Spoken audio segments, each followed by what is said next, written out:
জগন্নাথ বিশ্ববিদ্যালয়ের সাবজেক্ট চয়েসের পূর্ণাঙ্গ বিস্তারিত তথ্য আপডেট প্রকাশ করা হয়েছে। জগন্নাথ বিশ্ববিদ্যালয় কবে থেকে তোমরা সাবজেক্ট চয়েস দিতে পারবা এই রিলেটেড আপডেট কিন্তু প্রকাশ করছে। এই জিনিসটা খুবই গুরুত্বপূর্ণ। তোমরা যারা জগন্নাথ বিশ্ববিদ্যালয় প্রত্যেকটা ইউনিটে পরীক্ষা দিছো বা সকলে আলাদা এ বি সি ডি ইউনিটে পরীক্ষা দিছো, সকলেরই সাবজেক্ট চয়েস কিন্তু একই তারিখ থেকে শুরু হচ্ছে। অবশ্যই তোমাকে সুন্দর করে গুছিয়ে সাবজেক্ট চয়েস দিতে হবে, তা না হলে তুমি কিন্তু জগন্নাথ বিশ্ববিদ্যালয়ে ভর্তি হওয়ার সুযোগ পাবা না। তাহলে তুমি কবে থেকে সাবজেক্ট চয়েস দিতে পারবা, কোন কোন জিনিসগুলো তোমাকে মাথায় রাখতে হবে, এই জিনিসগুলো তোমার জন্য ভেরি ভেরি ইম্পর্টেন্ট। এবং আরেকটি কথা বলে রাখি, পরবর্তীতে যে জগন্নাথ বিশ্ববিদ্যালয় ওয়েটিং থেকে তোমাদের ডাকা হবে এবং কারা কারা সুযোগ পাচ্ছে, কোন ইউনিট থেকে কতজন সুযোগ পাচ্ছে, তাদের মেধা তালিকা, তাদের মেরিট লিস্ট সবকিছু জানতে অবশ্যই ভাইদের ইউটিউব চ্যানেলটি সাবস্ক্রাইব করে রাখবা। কেননা এই জিনিসগুলো তোমার জন্য এই মুহূর্তে অত্যন্ত গুরুত্বপূর্ণ। যদি তুমি মিস করো, দেখা গেছে তোমার মেধা তালিকায় নাম আসে, তুমি কিন্তু সময় মতো কাগজপত্র জমা দাও নাই, টাকা জমা দাও নাই, তোমার কিন্তু ভর্তি বাতিল হয়ে যাবে। পরবর্তীতে আরেকজন কিন্তু দ্বিতীয় তৃতীয় ধাপে এভাবে কিন্তু সুযোগ পাবে। তাই বিচক্ষণের সাথে এই জিনিসগুলো মাথায় রাখতে হবে।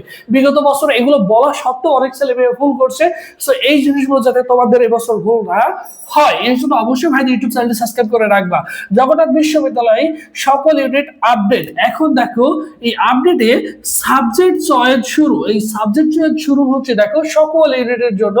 এ unit, B unit, C unit এবং ডি ইউনিটে সবাই পরীক্ষা দিতে পারবে। এমসিকিউ অপশন, এমসিকিউ তে যদি তুমি 14 কত পাও, 14 যদি পাও, 14 উপরে যদি পাও, 14 প্লাস যদি থাকে, তাহলে তুমি কি করতে পারবা, সাবজেক্ট চয়েস দিতে পারবা। তাহলে কারা সাবজেক্ট চয়েস দিতে পারবে ভাইয়া? এক কথায় যারা মোটামুটি পাস করছে সকলেই সাবজেক্ট চয়েস দিতে পারবে। মজার কথা হলো তুমি কি করবা, অবশ্যই অবশ্যই সকল শিক্ষার্থী সাবজেক্ট চয়েস দিয়ে রাখবা ভাইয়া। দেখো চান্স পাও বা না পাও সেটা হচ্ছে পরের কথা, অন্তত তুমি সাবজেক্ট চয়েস দিয়ে রাখবা।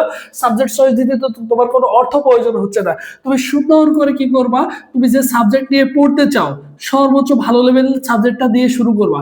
এরপরে তুমি কি করবা, যে সাবজেক্ট নিয়ে পড়তে চাও আর যেগুলো মিড রেঞ্জের আছে, তারপর যেগুলো আছে সেগুলো কি করবা, এইভাবে পর্যায়ক্রমে দিতে দিতে নিচের দিকে নামবা। এক কথায় তুমি কি করবা, ভালো সাবজেক্ট থেকে শুরু করতে করতে আস্তে আস্তে নিচের দিকে যাবা।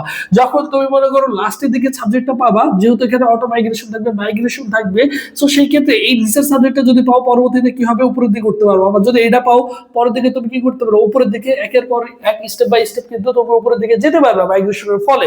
যদি নিচের দিকে নরমাল সাবজেক্টও আসে, অনেক ছেলেমেয়ে কি হয় মাইগ্রেশনের ফলে ভালো সাবজেক্ট কিন্তু পেয়ে যায়, অনেকে অনেক বিশ্ববিদ্যালয়ে চলে যায়, তখন আসন ফাঁকা হয়ে যায়, তখন হচ্ছে সুযোগ থাকে। তাই ভালো সাবজেক্ট দিয়ে তুমি কি করবা, তুমি যে সাবজেক্টগুলো নিয়ে পড়তে চাও সেগুলো দিতে দিতে স্টেপ বাই যতগুলো সাবজেক্ট আছে সবগুলো চয়েস দিবা। কথা ক্লিয়ার?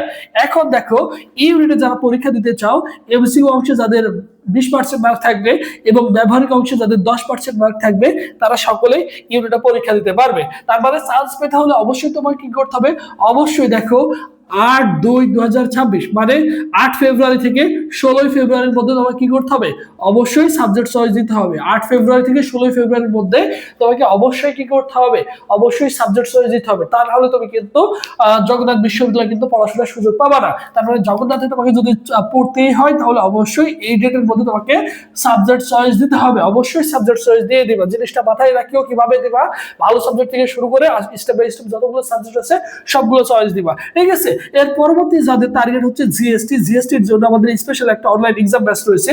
এই এক্সাম ব্যাচের ফি হচ্ছে দেখো অনলি 200 টাকা। সায়েন্স আর কমার্সের জন্য আলাদা আলাদা এক্সাম ব্যাচ রয়েছে। 3 বিভাগের জন্য যারা ভর্তি হতে চাও ফি হচ্ছে 200 টাকা। ভর্তি হওয়ার প্রসেস 072767524। আর 70 প্লাস পরীক্ষা দিতে পারবা। অল সাবজেক্ট হচ্ছে সাজেশন পিডিএফ পাবা, পূর্ণাঙ্গ গাইডলাইন পাবা ভর্তি পরীক্ষার আগ পর্যন্ত। সো যারা যুক্ত হতে চাও অবশ্যই ভাইয়ের সাথে যোগাযোগ করবা। সো সবাই ভালো থাকো, সুস্থ থাকো। পরবর্তীতে আবার তোমাদের সাথে দেখা হচ্ছে। আল্লাহ হাফেজ।